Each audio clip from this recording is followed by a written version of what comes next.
Assalamualaikum Pak Nunu. Waalaikumsalam Bu Siti. Selamat sore, bagaimana kabarnya?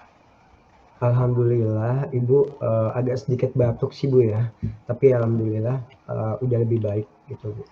Alhamdulillah kalau seperti itu ya. Kita langsung saja Iya. ya Pak ke sesi tanya jawab. Oke. Oke, Baik Ibu. oke baik. Ya. Oke, sebelum kita mulai, bagaimana Iya. sih perasaan Bapak kali ini menjelang sesi coaching ini? Ada hal khusus Eh, yang ingin iya. didiskusiin atau difokusin nggak Pak? Iya, sejujurnya lebih better ya Bu ya daripada kemarin gitu kan. Cuman mungkin ada ya kerjaan di sekolah ya Bu ya karena menjelang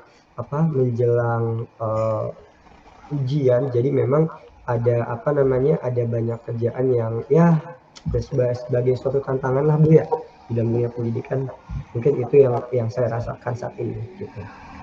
Iya, saya menghargai banget nih Bapak. Yang hari ini ya, apa yang Bapak lakukan hari ini. Iya Pak. Jadi, ayo kita jadiin sesi ini sebagai ruang untuk menjelajahi solusi bersama. Oke, sebelumnya, apakah ada hal khusus yang ingin kita bahas lebih mendalam hari ini, Pak? Oke, jadi apa? Sebenarnya untuk hal khusus itu mungkin di akhir kali nanti ya Bu ya. Mungkin apa namanya yang ingin ada sesuatu mungkin yang saya itu mungkin bisa apa ya bisa saya share ke Ibu lah seperti itu. Itu Bu. Terus apa sih tujuan Bapak yang Bapak pengen capai dari sesi coaching ini? Oke, jadi gini ya Bu ya. Ini terkait pembelajaran IPA ya Bu ya, terkait pembelajaran IPA di mana saya melihat seperti ini ya Bu ya. Saya ingin meningkatkan pemahaman materi IPA anak-anak di kelas, terutama materi yang terkait dengan IPA itu kan ada materi itu yang abstrak ya Bu ya, kayak contohnya kayak tata surya gitu kan. Kayak anak-anak tuh suka ngomong, "Ini tata surya matahari bagaimana, terus posisinya gimana bisa tahu kayak, oh habis matahari Merkurius, Venus, bumi." Nah itu anak-anak tuh sebenarnya masih apa ya, masih ya itu mengira-ngira gitu karena mereka tahu urutan itu hanya ada di buku gitu. Untuk realnya itu kan untuk yang materi abstrak itu ya mereka sebenarnya masih banyak yang kurang paham. Kemudian yang lebih dekat mungkin kayak sistem pencernaan, mungkin di SD kita udah tahu ya Bu ya kayak apa anak-anak tuh udah tahu kayak mulut gitu kan, kerongkongan gitu kan. Cuma kan mereka hanya di apa yang dilihat di buku. Mekanismenya itu di dalam tubuhnya gimana itu anak masih banyak yang kurang paham Bu gitu. Nah, saya sebenarnya ingin apa namanya apa sharing aja gitu ya Bu, gimana sih upaya untuk meningkatkan materi-materi yang bersifat abstrak tersebut sehingga bisa dicerna atau dipahami sama anak seperti itu Bu. Nah, dari yang tadi Bapak jelaskan itu kan materi yang bisa dicerna kan. Nah, Mhm. apa sih definisi tujuan akhir yang tadi Bapak ungkapkan itu? Tujuan akhirnya itu Bapak definisinya itu seperti apa? Oke, untuk tujuan akhir, saya harapkan atau saya inginkan yaitu, siswa saya dapat memahami materi yang bersifat abstrak tadi menjadi real, sehingga anak-anak itu mudah untuk memahami, yang akhirnya nanti dapat meningkatkan, eee, nilai gitu Bu. Karena memang, yang saya analisis kok anak-anak kok nilainya itu masih banyak, sebagian besar masih banyak di bawah KKM, seperti itu. Jadi, tujuan akhirnya yang saya harapkan seperti itu, untuk meningkatkan nilai, eee, siswa saya, seperti itu. Bagus Pak. Nah, kan Bapak tadi kan ingin meningkatkan nilai. Nah, dari Mhm. nilai tersebut, selain meningkatkan nilai, apa sih ukuran keberhasilan yang Bapak pengen capai dari sesi coaching ini tentang pembahasan permasalahan pengajaran Bapak di kelas mengenai materi IPA sesi materi-materi yang bersifat abstrak kayak tadi Bapak Iya. jelaskan itu. Oke, jadi gini Bu, untuk ukuran keberhasilan yang saya ingin apa namanya, dapat dari sesi coaching ini, yaitu bagaimana saya dapat menerapkan gitu Bu, suatu model atau penggunaan media pembelajaran yang memudahkan anak itu untuk memahami materi yang tadi yang bersifat abstrak tadi gitu kan. Sehingga pada akhirnya kalau mereka itu bisa mudah untuk memahami, mudah untuk dipahami yang bersifat abstrak tadi menjadi real itu apa namanya bisa meningkatkan gitu, meningkatkan nilai murid tersebut seperti itu. Itu sih yang apa namanya ukuran keberhasilan saya pada sesi coaching ini seperti itu. Apa sih yang membuat Bapak merasa kesulitan dalam melakukan pengajaran materi IPA yang berkonsep-konsep abstrak itu? Oke, jadi saya merasa gini ya Bu ya, ketika saya melakukan refleksi ya Bu ya, ketika saya tanya, oke, anak-anak, jadi bagaimana mekanisme kerja dari lambung gitu kan, itu anak-anak tuh masih kadang suka, sebagian besar ya Bu ya, kadang suka masih bengong gitu, atau ketika ditanya itu anak-anak itu kayak diemnya itu nggak tahu atau memang dia itu bisa gitu kan. Tapi berdasarkan analisis yang apa namanya yang saya dapatkan dari hasil sumatif gitu Bu, itu memang anak-anak itu nilainya itu masih di bawah Bu gitu. Jadi kan ini kan korelasi ya Bu ya, ketika anak-anak ketika anak-anak nilainya itu masih kurang di bawah KKM gitu ya, KKM sekolah, berarti kan di situ ada satu permasalahan ya Bu ya, entah di bagian prosesnya kah atau gimana, tapi karena memang ini sebagian besar ya mungkin di proses saya, entah nanti di penggunaan modelnya atau penggunaan media pembelajaran, sehingga anak jadi tidak tertarik gitu Bu. Ketika anak tidak tertarik seperti itu kan jatuhnya pun ujung-ujungnya ke penilaian ya Bu ya, penilaiannya menjadi lebih rendah seperti itu Bu. Nah, tadi kan kata Bapak kan Bapak tuh merasa model pembelajaran yang Bapak berikan kan tidak sesuai gitu ya.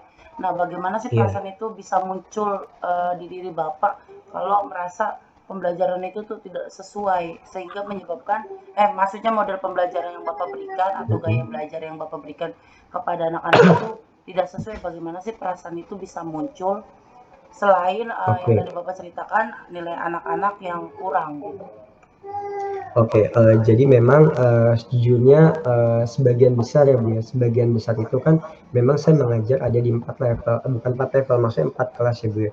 Karena setiap kelas itu mempunyai karakteristik sendiri-sendiri, tapi permasalahannya memang saya menerapkan di 4 kelas tersebut itu model pembelajaran sama Bu. Lebih banyak ke ceramah gitu ya Bu ya. Lebih banyak ke ceramah. Kemudian memang nggak semuanya itu kelas itu jelek ya Bu ya, tapi memang ada 2 kelas ini memang ketika analisis nilainya itu di bawah KKM seperti itu. Jadi dari ingin saya apa yang saya rasakan, jadi ketika saya menggunakan metode ceramah, jadi anak-anak tuh kayak seolah kayak saya dongengin gitu Bu. Jadi ketika mereka mendapatkan materi yang sifatnya abstrak, itu seperti saya dongengin gitu Bu.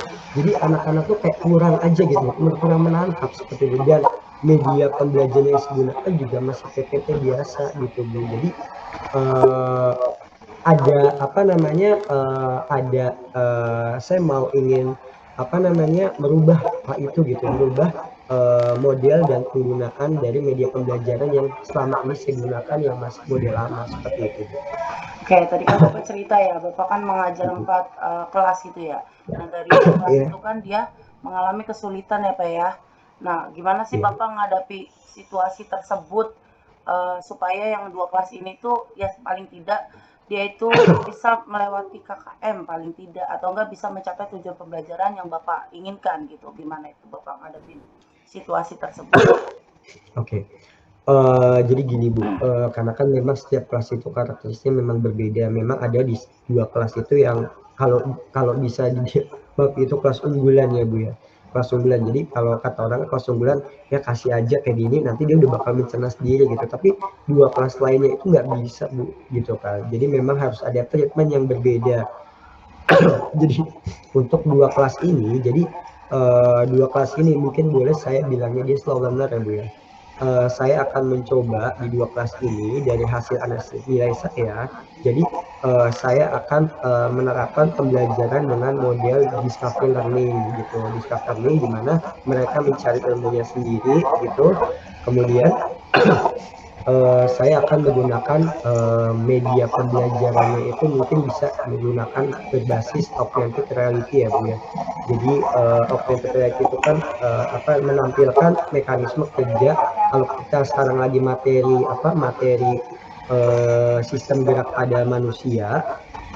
Berarti nanti kita akan tunjukkan augmented reality ini gimana sih proses kerja manusia bisa berjalan gitu kan, gimana ada rangsangan yang menyebabkan manusia itu kayak misalnya ketika dia digigit nyamuk dia langsung refleks gitu, itu kan menggunakan augmented reality. Harapannya sih ya anak-anak jadi lebih mudah untuk mencerna atau memahami materi yang bersifat abstrak seperti itu.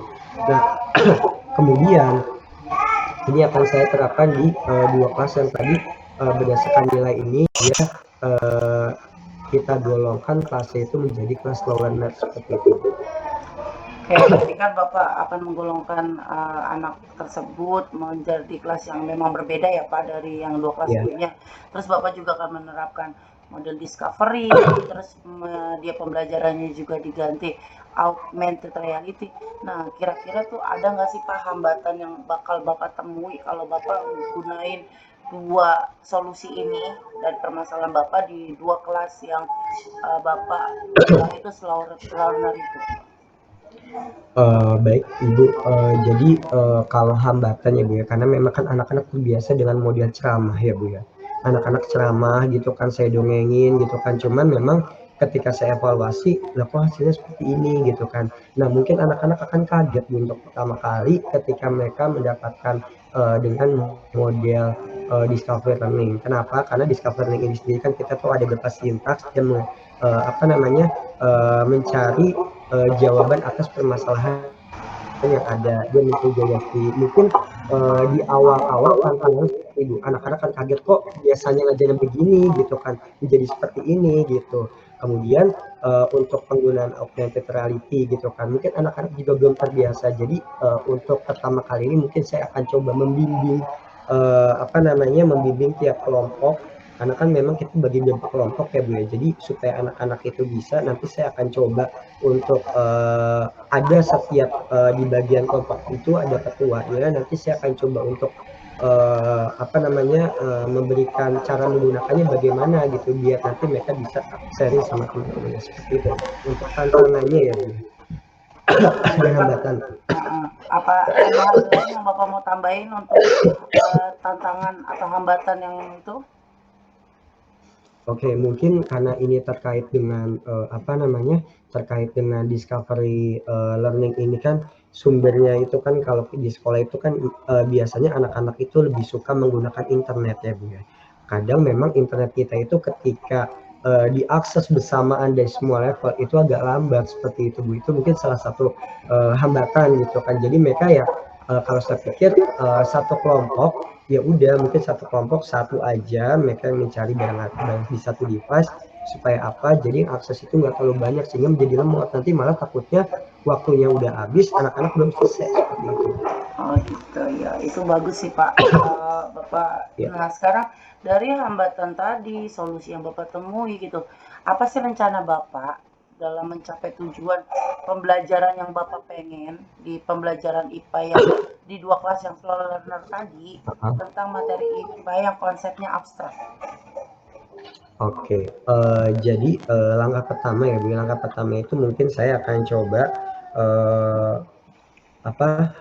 coba untuk mengubah RPP dulu ya Bu ya, karena kan memang RPP itu kan sudah kita buat sebelumnya, udah paten di awal semester gitu kan. Jadi saya akan mencoba dulu untuk merancang kembali RPP, di mana dengan menggunakan model dan penggunaan media yang berbeda dari yang sebelumnya seperti itu. Kemudian dalam waktu dekat ini saya juga akan mencoba mencari aplikasinya dulu gitu, aplikasi yang cocok itu apa sih gitu kan, karena memang ada banyak aplikasi yang berbasis augmented reality, tapi memang kita coba cari yang benar-benar cocok gitu Bu, karena memang ada aplikasi yang seperti itu juga saya pernah coba, ternyata itu untuk bidang kedokteran, dan maaf ya Bu, untuk SMP itu kan sistem reproduksi kalau augmented reality-nya terlalu vulgar itu kan jadi wah jadi rame gitu kan, jadi fokusnya tuh berbeda gitu Bu. Jadi kita coba kita sesuaikan sama yang tingkat SMP seperti itu. Kemudian setelah FPP dan media itu jadi gitu kan udah fix gitu, kita coba untuk minggu depan saya akan coba terapkan di 2 kelas tersebut gitu Bu. Mungkin memang anak-anak akan kaget yang hambatannya tadi gitu Bu. Cuman saya akan mencoba untuk mencoba untuk menerapkan itu dan disesuaikan juga dengan waktu. Kemudian saya juga akan menggunakan pre-test dan post-test Bu. Untuk apa? Jadi saya akan melihat itu kenaikannya dari pre-test itu mereka itu berapa. Kemudian ketika udah post-test dia dikasih teknologi apakah ada kenaikan atau gain-nya gitu Bu. Karena memang ini menjadikan gambaran juga gitu apakah proses pembelajaran saya berlangsung dengan baik, anak-anak paham atau enggak, seperti itu. Bagus banget dari Bapak rencana aksi yang Bapak mau lakuin itu untuk mencapai menerapkan model discovery, terus media augmented reality di 2 kelas yang Bapak katakan bisa dibilang sederhana. Apa ada prioritas yang Bapak punya dalam rencana aksi yang tadi Bapak susun itu? Apakah Bapak punya prioritas tertentu? Jadi gini ya Bu, untuk prioritas sih sebenarnya memang sebenarnya dari awal ini kan sengaja di 4 ya Bu, 4 kelas gitu kan. Kalau semua saya terapin sepertinya untuk 2 kelas yang slow learner ini nanti akan jadi ketinggalan. Jadi sebenarnya prioritas saya itu sendiri adalah 2 kelas yang tadi seperti itu Bu. Jadi prioritas 2 kelas yang slow learner tadi itu coba saya menggunakan treatment yang berbeda seperti itu Bu gitu. Kalau 2 kelas yang lainnya itu karena memang dia itu bisa dikatakan anaknya itu fast learner ya Bu. Jadi kalau orang fast learner itu kan kalau mau dikasih pakai cara apa dia cepat ya Bu ya gitu kan. Nah jadi untuk prioritas sebenarnya memang diutamakan di 2 kelas tersebut, dan kalau bisa itu minggu depan saya akan mencoba Bu. Minggu depan saya akan mencoba untuk saya coba terapkan gitu. Dengan penggunaan media dan model yang berbeda itu. Seperti itu aja. Ya, terus ada nggak sih Pak strategi yang Bapak gunakan dalam mencapai tujuan yang tadi Bapak jelaskan itu untuk membuat 2 kelas yang kita katakan slow learner itu bisa mengerti pembelajaran Bapak dengan menggunakan yang tadi rencana-rencana Bapak menggunakan model discovery, media berbasis augmented reality, terus pre-test dan post-test. Ada nggak sih Pak strateginya? Untuk strategi sebenarnya ketika saya memberikan model pembelajaran yang berbasis discovery learning, sebenarnya saya sudah siapkan juga Bu di situ LKPD. LKPD-nya pun sesuai dengan model pembelajaran yang digunakan. Jadi di situ nanti ada permasalahan, anak-anak bisa menjawab permasalahan tersebut. Kemudian ada pengolahan data di situ. Kita berikan suatu kasus atau suatu struktur, mungkin bagian-bagian dari sistem pencernaan. Nanti anak-anak bisa mencarinya seperti itu. Kemudian nanti setelah mereka berdiskusi, mereka akan mempresentasikan hasilnya seperti itu. Ketika mereka mempresentasikan hasilnya, kemudian mereka diskusikan, kemudian nanti di situ nanti ada post-test. Sebenarnya kalau misalnya strategi yang utama itu adalah ya tadi penggunaan model itu harus dibarengi dengan penggunaan LKPD yang sesuai dengan model itu juga, supaya dia match gitu. Mungkin itu sih strategi saya. Itu udah langkah-langkah yang bagus banget ya Pak. Rencana aksinya itu udah terstruktur, fokus pada detail yang Bapak mau, terus yang bisa membantu Bapak mengatasi masalah Bapak di 2 kelas yang susah untuk menangkap pembelajaran IPA, konsep-konsep abstrak itu. Nah, bagaimana sih Bapak melihat tindak lanjut dari rencana Bapak yang sudah Bapak buat itu? Oke, untuk tindak lanjutnya dari rencana saya, berarti kan nanti saya akan coba untuk menganalisis ya Bu ya. Saya akan lihat menganalisis diri dalam satu pertemuan ada tidak nih perubahan gitu kan dari pre-test dan post-test seperti itu Bu ya. Karena memang untuk tindak lanjutnya itu saya harus menganalisis dulu Bu, gitu kan. Ketika nanti anak-anak itu ternyata, oh gennya itu tinggi antara pretest dan posttest, berarti kan ketika gen itu tinggi berarti bisa dikatakan nilai anak itu lebih meningkat kan ya Bu ya. Jadi di situ ada perbaikan pada proses pembelajaran seperti itu Bu. Kalau misalnya memang hal itu yang terjadi berarti wah ini bisa diterapkan nih gitu untuk kedepannya berarti kelas ini tuh cocok seperti itu. Tapi ketika nanti udah saya berikan treatment seperti itu model dan LKPD sesuai dengan apa namanya modelnya, namun ketika pretest kok anak-anak malah sama gitu Ibu. Maksudnya di pretest dan posttest kok sama aja. Berarti kan di situ kan ada yang wah mungkin ada yang harus saya perbaiki. Apakah modelnya kah ataukah medianya? Nah itu harus dianalisis lagi seperti itu. Jadi untuk tindak lanjutnya saya akan coba menganalisis dulu dari pretest dan posttest. Oke, bagus ya Pak. Terus apa sih komitmen Bapak terhadap rencana aksi yang udah Bapak buat tadi? Oke, komitmennya jadi saya coba untuk apa namanya konsisten. Jadi untuk mempersiapkan model apa sih gitu kan. Berarti kan di sini saya mengambilnya kan model model apa? Model discovery learning. Kemudian ketika menggunakan model itu saya juga harus buat LKPD yang sesuai dengan model tersebut. Kemudian nanti ketika mereka udah selesai berdiskusi, mereka apa namanya saling tanya jawab, saya akan coba untuk menampilkan apa namanya aplikasi augmented reality supaya apa dari kesimpulan itu anak-anak bisa apa namanya bisa dikuatkan lagi loh. Oh ternyata tuh begini ya, ternyata itu begini gitu kan. Nah, kenapa? Agar pemahaman akan materi IPA yang tadinya itu mereka itu sifatnya itu abstrak bisa direalkan, bisa di apa namanya menjadi real hingga siswa itu benar-benar wah ternyata begini ya, oh ternyata tuh begitu ya. Jadi siswa itu dapat mudah memahami dan apa namanya saya juga akan meminta apa namanya feedback dari anak gitu seperti itu. Oke Pak, terus siapa siapa dan apa nih yang bisa membantu Bapak dalam menjaga komitmen Bapak yang tadi Bapak udah sebutkan itu?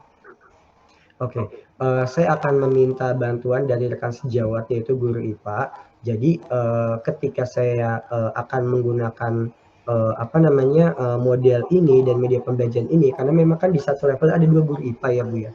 Jadi saya akan coba sharing ke apa namanya ke rekan sejawat saya untuk apa namanya memberikan feedback kepada saya seperti itu Bu. Dan ketika melakukan pembelajaran di kelas yang slower ini gitu kan.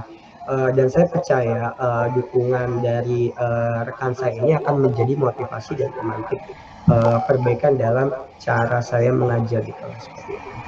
Oke, nah dari semua yang tadi sudah kita bahas ya, dari awal Bapak mempunyai permasalahan di pembelajaran yang ibaratnya di dua kelas yang slow learner, mereka susah menangkap pembelajaran IPA yang materi konsepnya abstrak, apalagi dengan metode ceramah dan segala rupa, terus juga dengan rencana aksi Bapak yang mau Bapak terapkan. Nah, terus apa sih terus bagaimana dengan tindak lanjut Bapak dengan kegiatan coaching ini yang tadi Bapak udah share ke saya nih. Nah, bagaimana dengan tindak lanjutnya? Oke, jadi untuk tindak lanjutnya, ini kan proses saya memperbaiki, ini kan saya akan coba untuk terus memperbaiki proses belajar saya ya Bu ya, karena memang saya belum tahu nih dengan penggunaan ini apakah ini dapat apa namanya meningkatkan pemahaman peserta didik gitu kan yang saya treatment atau yang saya berikan gitu kan. Apa kemudian di sini harapan saya sih ya semoga dengan penggunaan model dan media pembelajaran itu ini dapat meningkatkan gitu kan Bu ya. Nah tapi memang kegiatan ini bukan cuman hanya jadi fokus sementara saya aja ke ibu gitu kan, tapi ini adalah suatu ya bisa dikatakan ini suatu berkelanjutan lah ya Bu ya untuk pengembangan profesional guru saya gitu. Jadi mungkin nanti ketika saya sharing lagi ke ibu, saya akan coba untuk memberikan informasi terkait dengan hasil analisis saya seperti itu Bu. Oke, bagus banget ya Pak. Ibaratnya Bapak ini tadi kan Bapak punya permasalahan ya, terus kita cari solusinya bersama. Terus Bapak juga tahu tantangannya ternyata seperti ini gitu kan. Terus Bapak juga punya komitmen untuk biar rencana-rencana yang Bapak sudah susun itu jadi lebih bagus. Saya menunggu perubahan Bapak nih di kelas yang dua itu, yang kelas Paling enggak dalam waktu 1 bulan ini setelah Bapak terapkan itu, semoga sih ada perubahan ya Pak. Saya berharap sih ada perubahan. Nah udah Pak, cukup sekian segitu aja Pak, coaching kita hari ini. Terima kasih sudah meluangkan waktu ya untuk kita coaching. Assalamualaikum warahmatullahi wabarakatuh. Waalaikumsalam warahmatullahi wabarakatuh. Terima kasih Bu Siti atas waktunya. Sama-sama Bapak.